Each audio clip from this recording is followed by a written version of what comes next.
Look, man, I know nobody's gonna say this, but Anthony Davis, he's holding himself back, and he's holding the Lakers back.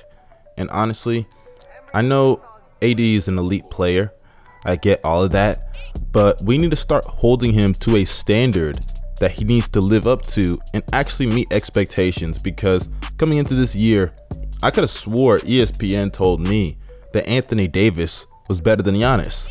And look, I get it.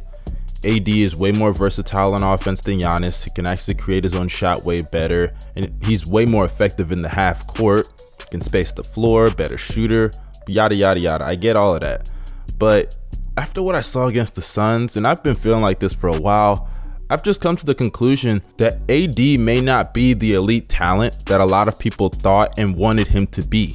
Don't get me wrong, he's still an NBA champion. He played well last year in the playoffs, and no matter what, we can't just take away what he's done. There is so much more of Anthony Davis's career to be played.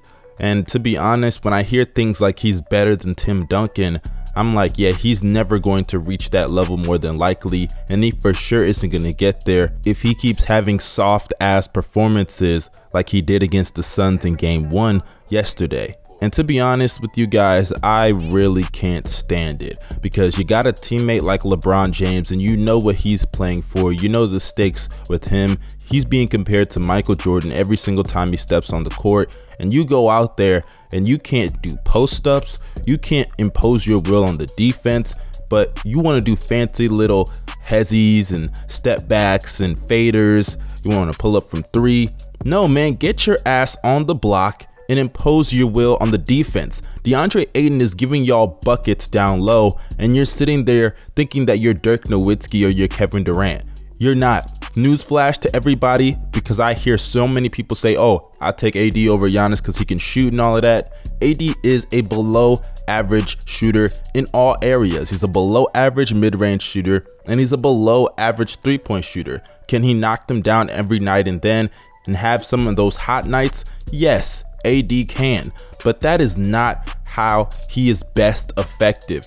He's best effective when he gets to the basket and imposes his will in the post. And due to his athleticism and size in the front court at the power forward position, he's also a great lob threat. That is how he is most effective. And I get it, LeBron didn't play his best against the Suns in game 1 either, but for starters, he played way better than Anthony Davis. I didn't even know AD was on the court until the 4th quarter. And to be quite honest with you guys, I'm gonna be real, LeBron gets a little bit of a pass for playing bad in game 1 because we've seen him in the past not really take game 1 seriously.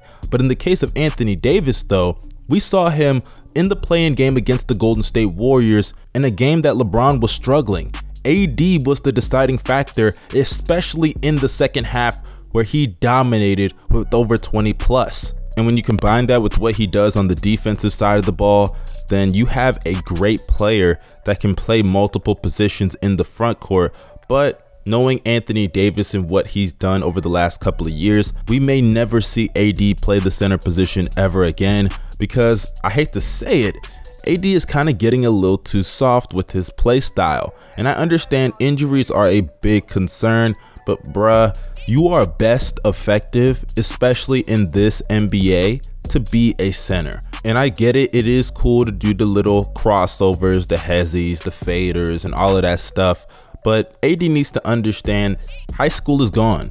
I know you probably missed the days of being a point guard and handling the ball, shooting threes, mid-range jumpers. I get it, it's nice, it's fun, but those days are over. You are a big, you're 6'10", 6'11", get your ass in the post and defend bigs. I know it sucks to defend a guy like Embiid. I know it sucks to defend big guys like Nikola Jokic, who also has skill with his game similar to Embiid that is so unstoppable. But at the end of the day, AD, you got to think about the betterment of not only your career, but the team. Because let's just look at the Lakers side of things. If they can put Anthony Davis at the 5, they can put Kuz, Markieff Morris, whoever they want to put at the 4 to give them way more spacing instead of having trash loser Andre Drummond at the center. And sure, I'm not expecting them to do this postseason, but I think moving forward is something that they have to actually look into and tell AD to suck it up and actually just play the 5 position, because it's really not that big of a deal. He can put on some weight and adjust. And when you look at all of the great power forwards in NBA history, they've all had to play the center position at some point, especially later on in their careers as they were transitioning to the second part of it. Look at Kevin Garnett, look at Tim Duncan. Those are perfect examples of when they got older in their career, they had to take on different roles in the front court for the betterment of the team and their own careers. And Anthony Davis needs to do the exact same thing if he wants to help the Lakers get back to their winning ways. And if you just look at AD and how it helps him in particular to play the center, don't people understand AD's best season outside of last year obviously comes when he actually played the center position? Because if we take a trip down memory lane to AD's time in New Orleans, his best year there was undoubtedly 2018, as he led them to the postseason as the 6th seed and they upset the 3-seeded Portland Trail Blazers. And what was so great about that year for Anthony Davis wasn't that he was the top 3 MVP candidate, wasn't that he was the top 3 Defensive Player of the Year candidate. Hell, it wasn't even the fact that he was first team All-NBA. It was the fact that AD actually played the center position and the team immediately got better as they put Nikola Mirotic in the front court along with him at the power forward, and the team took off and eventually got to where they got in the postseason, upsetting the 3-seeded Portland Trail Blazers in a dominant 4-game sweep.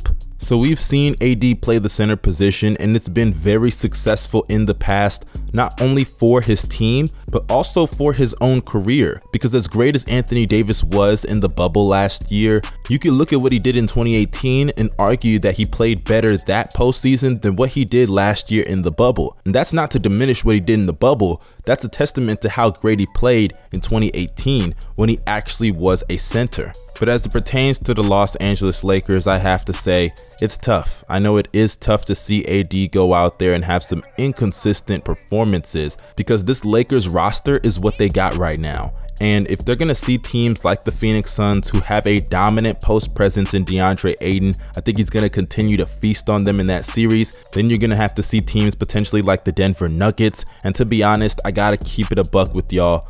Yeah, it's not going to work for the Lakers if Anthony Davis keeps playing the way that he is playing. AD, I get it. He's talented. He has a nice little bag for a big, but his bag is not deep enough for him to be holding himself back the way that he does. I get it. Injury is a big concern. So if that's the reason that he doesn't want to go in the post, he's not comfortable with his health and he feels an obvious injury, then look, I get it. Don't do it. I'm not saying he should throw his career away all because Young Mustard wants to see him in the post a lot more. My point in saying all of the things that I've said is to show you guys that Anthony Davis could be way more effective, but it's just because he wants to play the game a certain way, and it forces the Lakers to be put in situations that are just not favorable for them. And unlike last year, they're not the #1 seed in the Western Conference anymore. This isn't the 8th seeded Portland Trail Blazers team that barely got into the playoffs like last year. This is the Phoenix Suns that are not only one of the best teams in the Western Conference as the 2nd seed, but they're one of the best teams in the league, and the fact that they are top 10 in offense as well as being top 10 in defense is a pure testament to that statement. So this is not going to be a very quick and easy series like it was for them last year in the first round. This is going to be a tough, grinded out series, and AD needs to step up to the plate and answer the call. Stop acting as if you're Kevin Love. Stop playing like Dirk Nowitzki. Stop thinking that you're Kevin Durant. You're not. You are Anthony motherfucking Davis, and AD is a bad man. The Lakers can't win without him playing at his best, and considering that the Drummond signing is kind of looking like a bust, at least right now, I think the Lakers should take serious consideration about putting Anthony Davis at the 5 and forcing him to bang down low with the bigs in the league. Because outside of Nikola Jokic, who AD has a better chance of stopping than Andre Drummond anyway, there really isn't any big I can see giving AD hell like that. But speaking of giving hell, that's the exact feeling I get whenever I lose out on a nice card on StarStock. What is StarStock, you might ask? Well, they are the sponsors of this video. StarStock is a new and improved marketplace for sports card hobbyists to buy, sell, and invest in their favorite athletes. Their goal is to enable sports fans to instantly trade cards like never before, and if you're not convinced to use the app, sign up today with the promo code YoungMustard and receive $10 free when you make a deposit of $10 or more. The link is in the description box down below. Click on it and get started today, and I promise you will not regret it. But another thing you guys won't regret checking out is my second channel titled If I Must. You know, you get it? Clever little segue. But regardless, nonetheless, aside from my clever name of the channel, make sure you go and subscribe because I will be dropping daily content throughout the entire postseason, covering games and my instant reactions to things that happen this playoffs. But without further ado, subscribe to that channel. Make sure you drop a like on this video, comment your opinions. I would love to know what y'all think about it. And if you're not subscribed to this channel, what are you doing? Hurry up and do that as soon as possible. Put me on notice because I am going to be dropping bangers for the rest of the playoffs and for the rest of this channel's existence, but you guys get the point. This is your boy Young Mustard signing out. Stay safe and have a blessed day. Peace.